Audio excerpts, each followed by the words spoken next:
اولین کاری که مشتری میاد زیر دست من میشینه وقتی که میخواد ژل پلیش انجام بده انجام میدم چیه؟ سعی میکنم بیام ناخناشو مرتب کنم، چون قرار نیست اکستنشن یعنی کاش بکنیم که بیایم با پایه سازی قدشو درست بکنیم.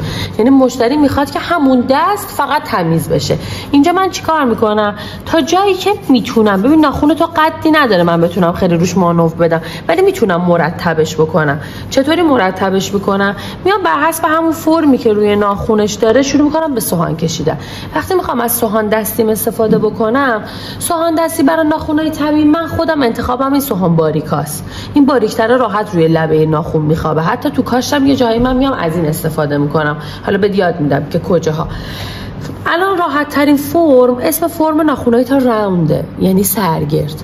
کار خاصی نمیشه تبدیلش کرد الان به مربع. ناخنتو نگاه کن، نمیشه تبدیلش کرد به مربع، نمیشه تیزش کرد. میبینی میتونیم همینا رو از این حالت دندونه ای که داره نجاتش بدیم. حالا مثلا من اگه تو همچین دستی بیاد پیشم، میام به مشتری میگم که چی؟ میگم بذار مثلا یه ذره برات اصلاح فرم کنم، تو اون دیگه مال کلاس ژل. ما میایم با پلیژل سرای ناخونا رو یه ذره کوچولو خیلی کم قد میدیم، زیباترش میکنیم. بعد دیگه ولی کاش نیستا، روش همون ژل پلیش ساده میاد. ولی الان این دستو چجوری سوهان دستی رو میگیرم توی دستم؟ سوهان دستی هیچ وقت اینجوری قفل نباید بکنی، فقط با مچت نباید کار کنی. دست باید از بالا آزاد بشه موقع سوهان کشی. دستت یعنی بعد از این بالا قسمتی که به دستت اینجا وصله باید از اینجا حرکت بکنه. بعضی بچه‌ها دستشون مچ موقع کار تکون میدن، برای همین نمیتونن فرم دهی کنن. دست باید آزاد بره بیاد. آره آفرین. حالا این بغل سوهان رو میبینی؟ حالا توی این اینجوریه، توی این مثلا آبیه، منظورم این قسمت هست، نشون میدم که متوجه بشی. این قسمت ها هیچ زبری و هیچ نرمی خاصی نداره، قسمتیه که بیکاره. شما باید این قسمت رو بندازی رو گوشت دست مشتری. بعضی این شکلی کار میکنن، لبه یه تیز اینو میندازن رو گوشت از بغل پاره میشه. شاید تجربهشو موقعی که رفتی خدمات بگیری داشتی. اینو میندازم رو گوشت، قسمتی که زبره رو تکیه میدم به ناخن. ببین حالا بستگی داره چه فرمی بخوام ایجاد بکنم دیگه. الان مثلا میخوایم اینو مرتبش بکنیم در حد همین سرگرد بودن. میبینی دستم چطوری میره میاد؟ سعی میکنم رفت و برگشتی هم یه خوبی داره هم یه بدی داره. خوبیش اینه که کامل دندونه ها رو میبره، بدیش اینه که حواست نباشه یهو زیاد برات سوهان میزنه. برای همین باید با دقت این کار رو انجام بدی. ببین میبینی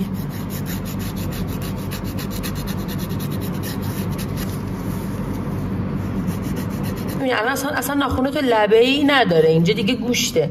من فقط دارم سعی میکنم مرتبش بکنم. این که دیگه از گوشت کامل گذشته. اصلا همچین ناخونیو یعنی مگر که خود مشتری اصرار داشته باشه حتما باید تا این لباشو به یه موادی بذاری یه ذره مرتبش بکنی.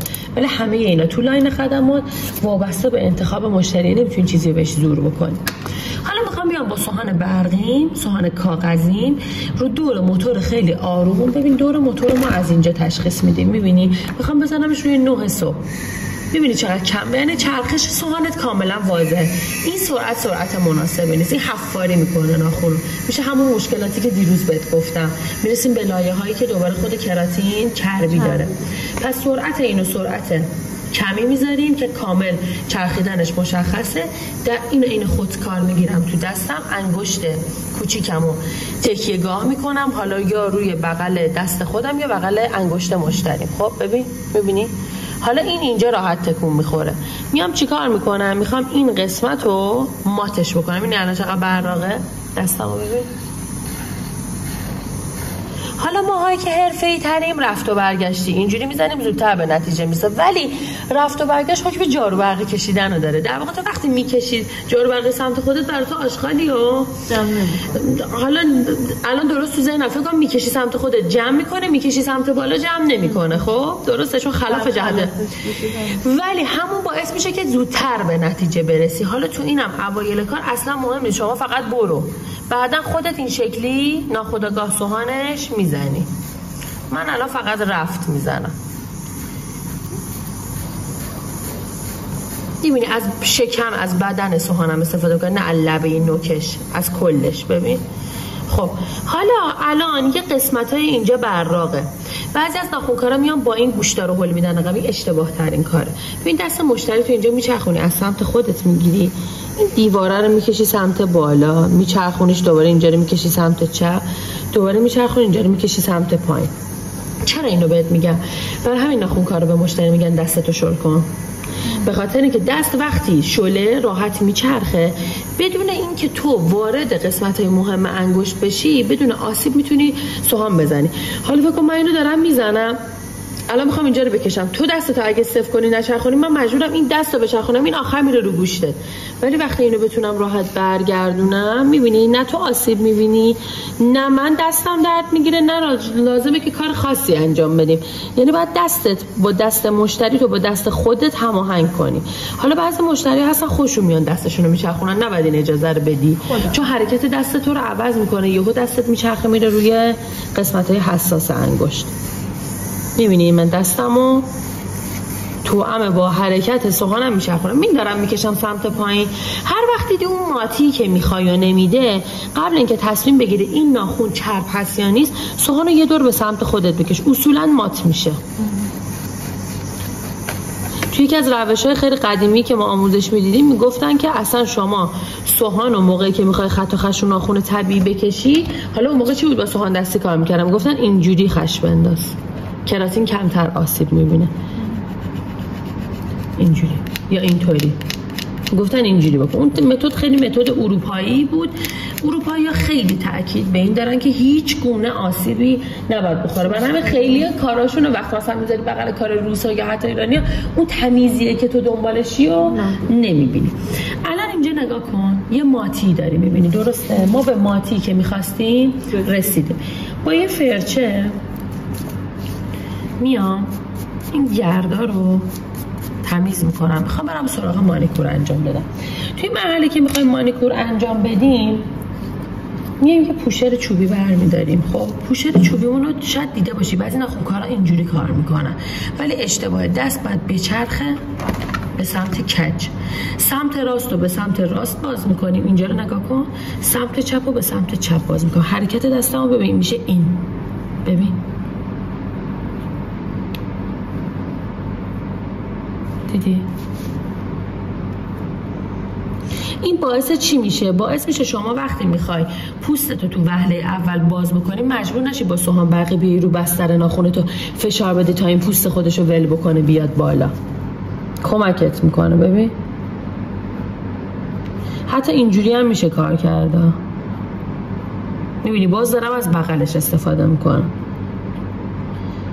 کلا تو مانیکور استفاده کردن از نوک سوهان، نوک پوشر، باعث تهاجمی رفتار کردن و آسیب دیدن اون کوتیکول میشه، قسمتی که زنده است، اپونیچیوم. خب اونجا دوچار مشکل میشه. به خاطر همین تاکید داریم همه چی از شکمش و از بغلش استفاده بکنیم.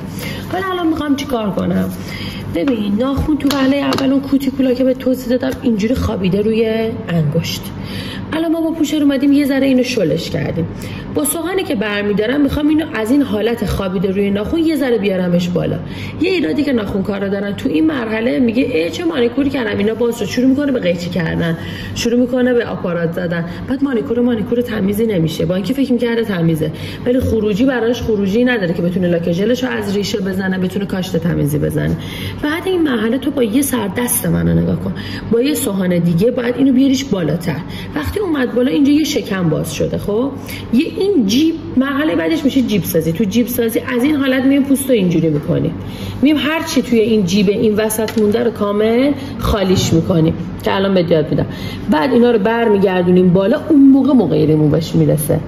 اگه تو اون مرحله بخوای ریمووش میکنی، چه آپارات، چه قیچی، چه نیپر، به تو نتیجه خوشایندی میده. حالا من سرسوهانایی که انتخاب میکنم واسه این مرحله، بیشتر اوقات سرسوهانایی که شعله‌ایه. سرسوهان شعله‌ای واسه این مورد خیلی خوبه. دستگاه ما 2 تا دور موتور داره، چپگرد، راستگرد، ولی تو اسم چپ و راست از ذهنت، یا فوروارد و ریوارد و لفت و رایت از ذهنت پاک کن. تو باید جوری سوهان دور موتورت باشه که تو به سمت راست میری، سوهانت بره چپ، تو داری میری چپ، سوهانت باید بره راست. چرا؟ که استحکاک ایجاد بکنه که اون عمل انجام بشه. ببین الان من میخوام از سمت راست بیام به سمت چپ، سوهانم باید به چرخ سمت راست. من دارم میرم چپ دیگه، سوهانم بعد بره راست. ببین کدوم بر، ببین الان داره کدوم بره میشه، میره اونور. خب وقتی که اونوریه من سوهان میزنم میبینی این گیر میکنه، استهلاک رو ایجاد میکنه. اما اینجا رو ببین الان دور موتور هم مال هر سوهانی جاش فرق میکنه، روش ولی نوشته یا فوروارد یا ریوارد یا نوشته لفت و رایت. دور موتور الان موافق میکنم، یعنی بابام بچرخه به سمت فوروارد. ببین دیگه کار انجام نمیده، میبینی دیگه کاری نمیکنه، میبینی ریپ میزنه میپره.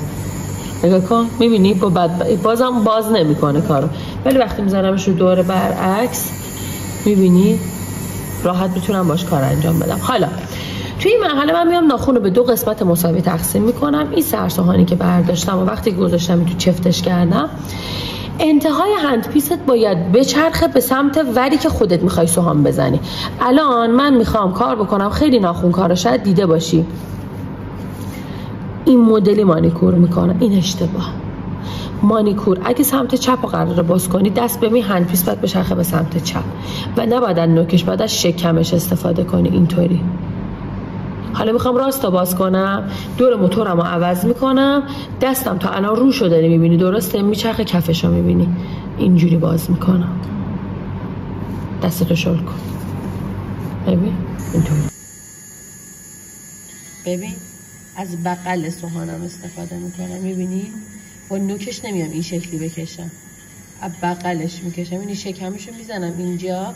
حرکتی که دارم اجرا میکنم اینه، آره نیم دایره است. میبینی؟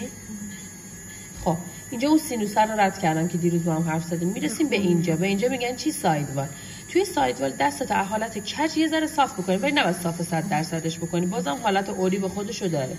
میکشی سمت پایین، اینجا یه دونه میکشی پایین، یه دونه میدی بیرون. نگاه، یه دونه میکشی پایین، یه دونه میدی بیرون، پایین بیرون، پایین. سایدوالو میکشم پایین، میکشم بیرون، پایین بیرون، پایین بیرون.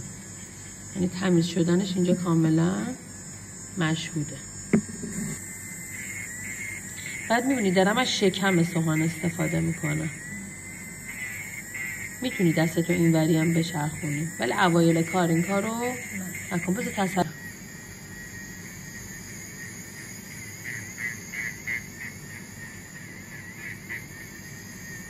پرتش که میکنی بالا، دیوار دفاعیش معلومه که کجا تموم میشه. الان دستتو برگردون ببین. سال دارم من همیشه واسه بچهای مثالو میزنم، میگم شما مثلا وقتی یه آشغالو یه جایی جمع کردی میخوای بندازیش تو خاک انداز، علامت ببین، نمیبینی؟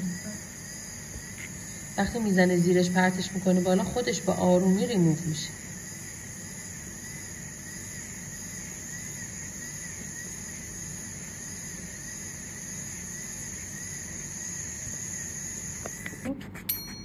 با پد واو تمیزش میکنم، هیچ گردی روش نمونه. برای این الان برای لاجل تمیز میکنی درسته؟ بعد برای مواد گذاری